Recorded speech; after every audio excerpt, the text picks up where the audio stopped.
નસબંધીના વિવાદિત કેસ અંગે ઋષિકેશ પટેલે નિવેદન આપ્યું છે। નસબંધીમાં કોઈ ટાર્ગેટ આપવામાં આવતો નથી તેમ ઋષિકેશ પટેલે જણાવ્યું છે। નસબંધી છેલ્લા 20 વર્ષથી ચાલી રહી છે તેમ પણ નિવેદન આપ્યું। અપરિણીત યુવકની નસબંધીના કિસ્સામાં તપાસ ચાલુ હોવાનું પણ કહ્યું। તેની પત્ની છે કે નહીં તેની પણ તપાસ કરવામાં આવશે। હાલ જે પગલાં લેવાના હતા તે કાર્યવાહી કરાઈ હોવાનું પણ કહ્યું છે।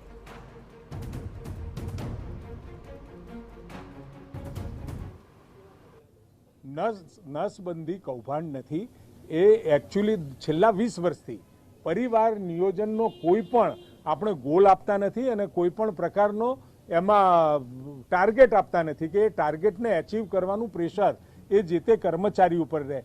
આ બિલકુલ એ વોલેન્ટિયર છે અને વોલેન્ટિયર હોવાથી અને પેશન્ટને 2000 રૂપિયા મળે છે ને જે આશાબેન હોય, FHW હોય, MPHW હોય એને 200 કે 300 રૂપિયા મળતા હોય, એટલે આમાં કોઈ પણ પ્રકારનું, પરંતુ જે બનાવ બન્યો છે અને જે આક્ષેપ છે કે આ અપરિણીત યુવાનનું આપણે ઓપરેશન થઈ ગયું તો એની તપાસ ચાલુ છે। એ બાબતમાં તાત્કાલિક જે વ્યક્તિ એ પોતાના એરિયા બહાર લઈ જઈ અને બીજી જગ્યાએ એનું ઓપરેશન કરાવ્યું છે એની પત્નીની પૂછપરછ નથી કરી। આ બધી તપાસ ચાલુ છે અને તપાસના અંતે જે પગલાં લીધા છે એટલે ફરીથી આવું ક્યાંય પોતાના વિસ્તાર બહાર અથવા તો કોઈને એની કહેવાતી જે પત્ની હોય એને લગ્ન કર્યા હોય તો એની પત્ની સાથેનો કોરસ્પોન્ડન્સ કરવાનું, એની સાથે વાતચીત કરી અને પછી ઓપરેશન થાય એ પ્રકારનું ચોક્કસ કરશે। આમાં કોઈ બહુ એવો વિષય નથી કે જે હાલ આપણે ચાલી રહ્યો।